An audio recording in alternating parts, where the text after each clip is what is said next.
इंक्लाब नहीं चलेगी, नहीं चलेगी, नहीं चलेगी। भारत माता की जय।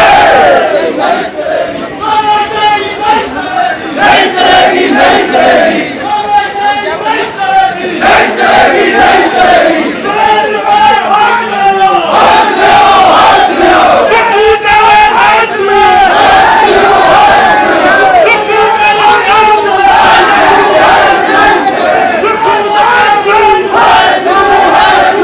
भाजपा जिला सिरमौर द्वारा जन आक्रोश सभा का आयोजन किया गया, जिसमें नेता प्रतिपक्ष एवं पूर्व मुख्यमंत्री जयराम ठाकुर ने भाग लिया। कार्यक्रम की अध्यक्षता डॉक्टर राजीव बिंदल, प्रदेशाध्यक्ष भाजपा ने की। इस सभा में सांसद एवं पूर्व प्रदेशाध्यक्ष सुरेश कश्यप, विधायक एवं पूर्व मंत्री सुखराम चौधरी सहित जिला सिरमौर के सभी नेताओं ने भाग लिया। जनसभा को संबोधित करते हुए नेता प्रतिपक्ष जयराम ठाकुर ने कहा कि हिंदूवादी समाज से जुड़े लोगों को फंसाने और उन्हें जेल भेजने की साजिश वर्तमान सरकार रच रही है। हिंदुत्व की भावना को कुचलने और उन्हें अपमानित करने का प्रयास लगातार जारी है। ये देवभूमि हिमाचल प्रदेश में ऐसे हालात आज से पहले कभी नहीं देखे, लेकिन हम सोचते थे कि ये पुलिस के लोग, पुलिस के अधिकारी उम्मीद करते हैं, आज भी हम कहते हैं, सब एक जैसे नहीं। यहां से न्याय की उम्मीद करते हैं, हम सच्चाई की उम्मीद करते हैं कि जो पुलिस के अधिकारी, हमारे दूसरे अधिकारी, प्रशासनिक अधिकारी जो भी करेंगे वो न्याय की बात करेंगे। लेकिन बहुत विचित्र लगा भाई और बहनों, जब यहां की घटना का हमने जिक्र सुना, अभी आपने उसका वृतांत डिटेल में आपके सामने डॉक्टर राजीव बिंदल जी ने, सुखराम चौधरी जी ने रखा।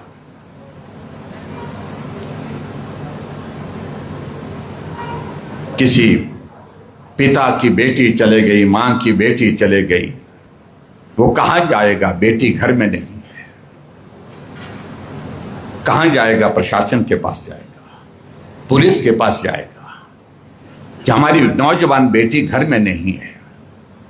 हम सब चिंतित हैं, लेकिन उसके बावजूद, पुलिस में मामला दर्ज होने के बावजूद भी कितने दिन छानबीन के लगे। 4 तारीख की घटना हुई और उसके बाद 13 तारीख तक कोई कार्रवाई नहीं हुई। ये अपने आप में प्रश्न खड़ा करता है।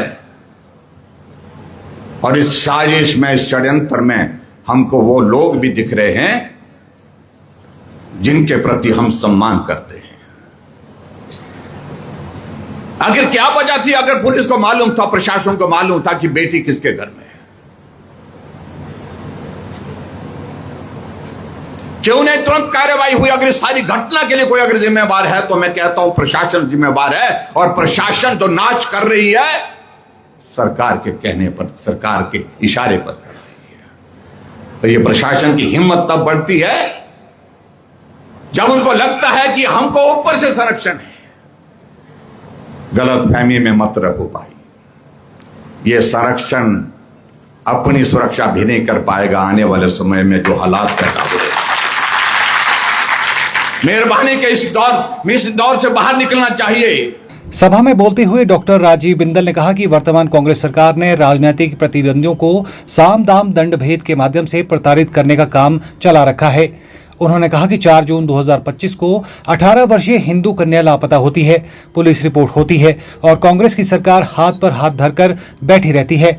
ना तो सरकार का कोई नुमाइंदा और ना ही कांग्रेस का कोई पदाधिकारी और ना ही कोई मंत्री और विधायक प्रशासन के साथ लड़की को बरामद करने के लिए बैठक करते हैं और ना ही लड़की वालों और लड़के वालों से संपर्क संवाद करते हैं। इन्हीं की बेरुखी से गांव के लोग मजबूरन सड़कों पर उतरते हैं और जब वो सड़कों पर अपनी बेटी के लिए आवाज उठाते हैं तो उनके खिलाफ 20 से अधिक सख्त धाराओं में मुकदमे दर्ज किए जाते हैं। इनमें हत्या के प्रयास का मामला भी शामिल है। डॉक्टर राजीव बिंदल ने कहा कि वर्तमान कांग्रेस सरकार के पाप का घड़ा भरने वाला है और प्रदेश की जनता जल्द ही इस घड़े को फोड़कर सरकार को रुखसत करेगी। उन लड़कों के ऊपर जो 4 लोग जेल में,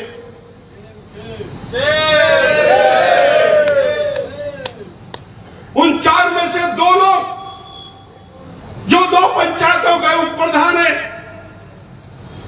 वो तो मेरे और चौधरी सुखराम जी के साथ बैठे थे और जहां वो बैठे थे वहीं पर एडिशनल एसपी और डीएसपी और एसपी साहब खड़े थे, एसडीएम भी वहीं। और वो जो दूसरे 2 हैं वो भी आज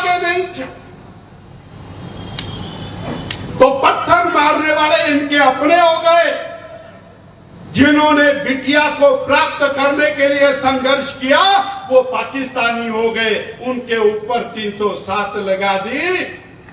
ये हालत, और केवल 307 नहीं लगाई है, जो कानूनी जानकार है उसके अंदर 19 धाराएं लगाई हैं, तरह तरह की 19 धाराएं। और केवल धाराएं नहीं लगाई, हर रोज रात को 15 गाड़ियां पुलिस की निकलती हैं पांवटा साहब से, गांव गांव में जाती हैं, घरों के किनारे पर और खड़ी हो जाती हैं। दहशत का माहौल होता है। कल रात फतेहपुर के अंदर 5 गाड़ियां एक घर को चारों तरफ से घेर लिया, छत पर भी चढ़ गए। अगर यहां आतंकवादी भी आ जाए तो 2 पुलिस वाले नजर नहीं आएंगे, वहां पर 50 पुलिस वालों ने उस घर को घेरा। वही दहशत उन्होंने रामपुर में पैदा करी, वही दहशत उन्होंने कोटड़ी में पैदा, व्यास में पैदा की कल रात, वही दहशत सारे इलाके के अंदर कर रहे। करना क्या चाहते हैं? अगर आपको लगता है एसडीएम का दफ्तर भी यहीं पर है, डीवाईएसपी का भी यहीं पर है, यहां खड़े हैं 2000 लोग, आओ जरा एक बार अरेस्ट कर लो सबको, हम जाने के लिए तैयार हैं, जेल में भेजेंगे।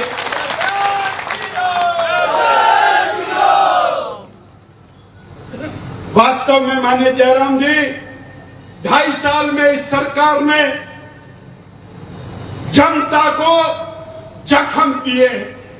Bureau report, channel 9, Paonta Sahib.